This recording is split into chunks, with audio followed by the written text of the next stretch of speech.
Shalom, Horas, selamat pagi sahabat GKPS TV. Kita bersyukur untuk hari baru yang Tuhan anugerahkan dalam hidup kita.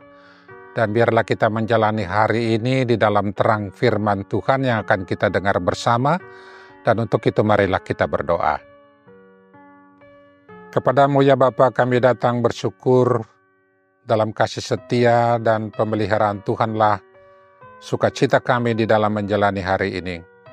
Kami juga mengakui dan mengimani hari ini Tuhan anugerahkan kepada kami untuk boleh kami jalani hanya karena kemurahan-Mu saja. Dan sebentar ya Bapa kami hendak mendengarkan firman-Mu. Biarlah terang Tuhan menerangi hati pikiran kami dan Engkau menjadikannya boleh kami hidupi dalam hari-hari kehidupan kami. Terpujilah nama-Mu ya Yesus. Dalam nama-Mu yang kudus kami sudah berdoa. Amin. Saudara-saudara yang dikasihi Tuhan Yesus Kristus, firman Tuhan bagi kita pada pagi hari ini diambil dari kitab Yesaya pasal 55 ayat yang ketiga. Demikian firman Tuhan yang tertulis di sana. Sendengkanlah telingamu dan datanglah kepadaku. Dengarkanlah, maka kamu akan hidup. Aku hendak mengikat perjanjian abadi dengan kamu, menurut kasih setia yang teguh, yang kujanjikan kepada Daud. Amin. Saudara-saudara yang dikasihi Tuhan Yesus Kristus, konteks atau latar belakang firman Tuhan yang kita baca ini adalah keberadaan bangsa Israel yang masih terbuang di Babel.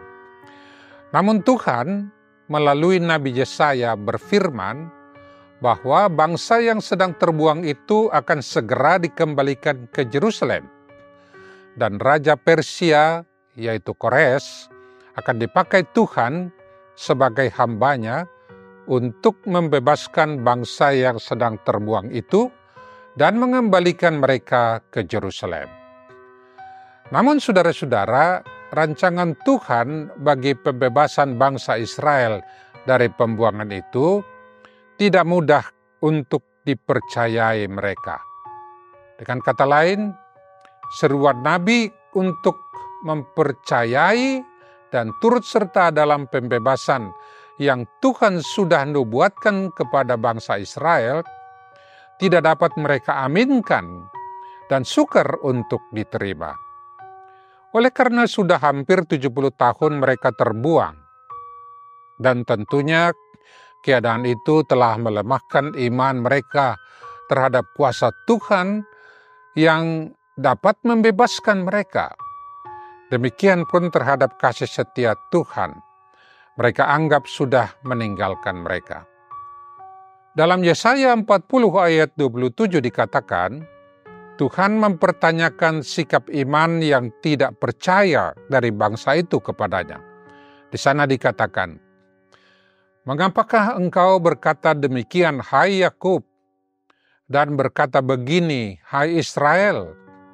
Hidupku tersembunyi dari Tuhan, dan hakku tidak diperhatikan Allahku." Karena itu saudara-saudara, dalam firman Tuhan yang kita baca tadi, Tuhan mengingatkan kepada bangsa itu bahwa kalaupun bangsa itu mengalami pembuangan oleh karena dosa mereka, tetapi itu tidak berarti Tuhan melupakan perjanjian abadi menurut kasih setia Tuhan kepada mereka. Bahkan sesungguhnya lah peristiwa pembuangan itu dipakai Tuhan untuk menyadarkan mereka dari dosa-dosa mereka. Dari hal itu di mata Tuhan, bangsa ini tetaplah bangsa yang dikasihi, namun dosalah yang menjauhkan mereka dari Tuhan. Namun sekarang Tuhan tidak lagi mengingat dosa-dosa mereka, dan Tuhan telah mengampuninya. Dalam Yesaya 40 ayat 1-2 dikatakan, Hiburkanlah umatku, demikian firman Allahmu. Tenangkanlah hati Yerusalem, dan serukanlah kepadanya bahwa perhambaannya sudah berakhir, bahwa kesalahannya telah diampuni, sebab ia telah menerima hukuman dari tangan Tuhan 2 kali lipat karena segala dosanya. Demikian pun dalam Yesaya 44 ayat 22 berkata, Aku telah menghapus segala dosa pemberontakanmu, seperti kabut diterbangkan angin, dan segala dosamu seperti awan yang tertiup. Kembalilah kepadaku, sebab aku telah menebus engkau. Karena itulah saudara-saudara, firman Tuhan tadi menyerukan kepada bangsa itu agar mereka mau menyendengkan telinga mereka kepada Tuhan. Percaya kepada firman-Nya, mendengarkan firman-Nya. Dan itulah yang membawa mereka kepada kehidupan. Dalam arti, kalau mereka mempercayai bahwa waktu Tuhan telah tiba bagi mereka untuk dibebaskan dari pembuangan dan mengembalikan mereka ke Yerusalem. Itulah yang membawa pemulihan dan kehidupan mereka. Demikianlah saudara-saudara, dalam kehidupan kita ini juga hal yang sama mungkin saja dapat terjadi. Dan karena itu beberapa pesan dapat kita renungkan dari firman Tuhan yang kita baca tadi. Yang pertama saudara-saudara, kita tidaklah menyangkal bahwa segala kesengsaraan dan kesusahan hidup seringkali menjadikan iman kita lemah terhadap kasih setia Tuhan kepada kita. Dan bahkan Tuhan mungkin saja kita anggap tidak lagi berkuasa untuk memulihkan kita dari segala kesusahan itu. Pikiran-pikiran seperti ini sesungguhnya juga dipakai iblis untuk mengecoh dan menyesatkan iman kita kepada Tuhan. Semisal ketika kita mengingat perkataan iblis yang mengatakan dalam kitab atau dalam kisah Ayub, bahwa Ayub dapat menjadi orang yang saleh dan setia kepada Tuhan hanya ketika Tuhan memberkati hidupnya dengan berbagai kesejahteraan. Namun jikalau Tuhan mengizinkan Ayub menderita, maka Ayub akan meninggalkan kesetiaannya kepada Tuhan. Karena itu sejatinya menurut pikiran iblis, penderitaan hidup manusia pasti akan melemahkan kesetiaan dan iman kita kepada Tuhan. Artinya tidak mungkin seseorang dapat setia kepada Tuhan bila harus mengalami penderitaan dan berbagai kesukaran hidup. Namun kemudian hal itu terbantahkan saudara-saudara. Ketika di akhir kisah Ayub diberitakan kepada kita, justru lewat penderitaan itulah Ayub kemudian memiliki iman dan pengenalan yang baru akan kuasa dan kasih Tuhan kepadanya.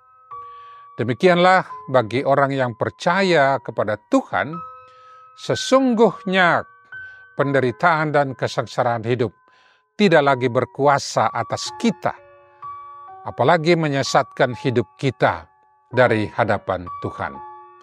Tetapi sebaliknya lah, lewat peristiwa itu, setiap orang yang percaya bisa bertumbuh, memiliki kehidupan yang berkualitas dan lebih baik dari sebelumnya. Demikianlah paradigma penderitaan bagi setiap orang yang percaya seharusnya harus berubah dari pikiran-pikiran atau kebiasaan-kebiasaan dunia ini, atau bahkan dari pikiran si jahat itu. Dalam Roma 5 ayat 3-5 di sana dikatakan, kita dalam hal ini, orang yang percaya, malah harus bermegah juga dalam kesengsaraan kita.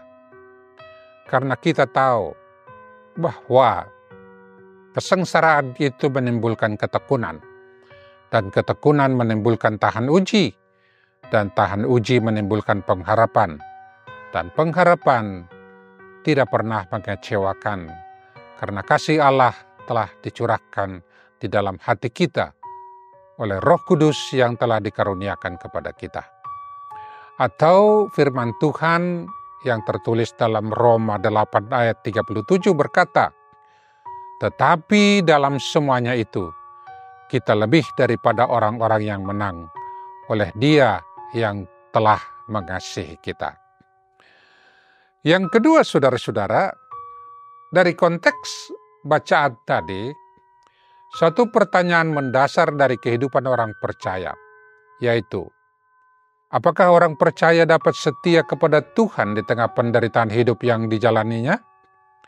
Jawabannya tentu adalah bisa. Dan contoh yang paling sempurna dari hal itu adalah kehidupan Yesus semasa Dia di dunia ini, yang dapat menjadi teladan bagi kita.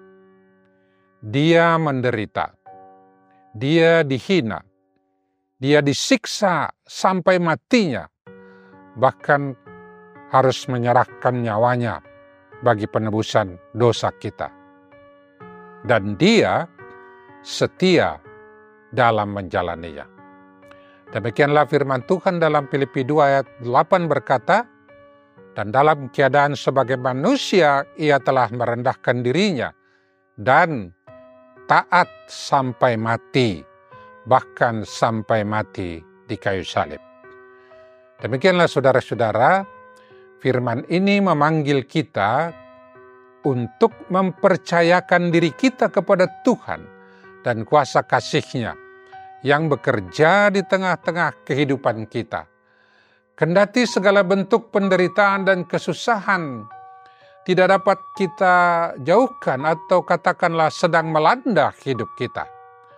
Sesungguhnya di dalam realita kehidupan yang demikian, kita tahu sekarang bahwa Allah turut bekerja dalam segala sesuatu yang terjadi dalam hidup kita untuk mendatangkan kebaikan bagi kita atau bagi mereka yang mengasihi Dia, yaitu bagi mereka yang terpanggil sesuai dengan rencana Allah.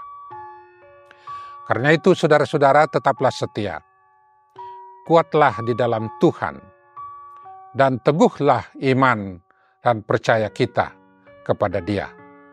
Dan firman Tuhan akan menjadi penuntun bagi kita di setiap situasi kehidupan kita. Terlebih lagi kehadiran Roh Tuhan yang berkarya dalam diri kita sungguh dapat kita andalkan, memampukan kita untuk dapat terus berjalan di jalan Tuhan, apapun yang harus kita hadapi di tengah kehidupan ini, bahkan di masa yang terberat sekalipun. Terpujilah nama Tuhan kita, Yesus Kristus. Amin. Mari kita berdoa. Sungguh besar kasih setiamu yang berkuasa atas hidup kami, ya Yesus.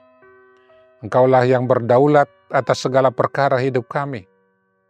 Dan biarkanlah kami untuk boleh bersuka cita di dalam Tuhan, mengalami kebaikan-kebaikan-Mu, campur tangan-Mu yang memeliharakan hidup kami. Karena itu kami serahkan seluruh hidup kami, dan juga apapun aktivitas kami, dan perkara hidup kami hanya ke dalam kuasa pengasihan dan pemeliharaan Tuhan. Dimuliakanlah nama-Mu melalui hidup kami, dan biarlah kami boleh menjalani kehidupan kami di dalam sukacita dan damai-Mu senantiasa. Dalam nama-Mu yang kudus, ya Yesus, kami sudah berdoa dan mengucap syukur. Amin.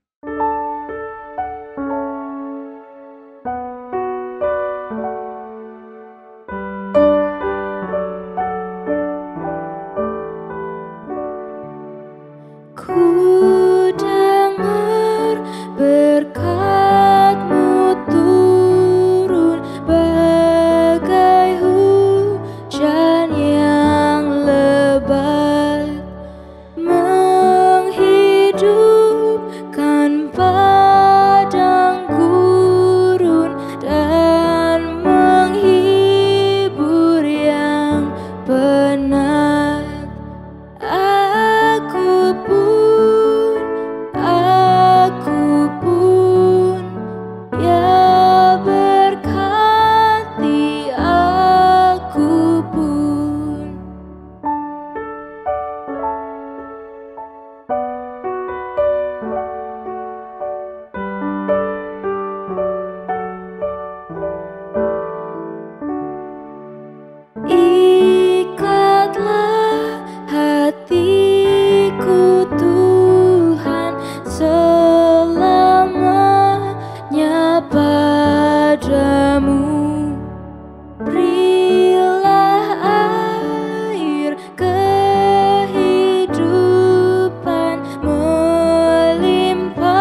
PS3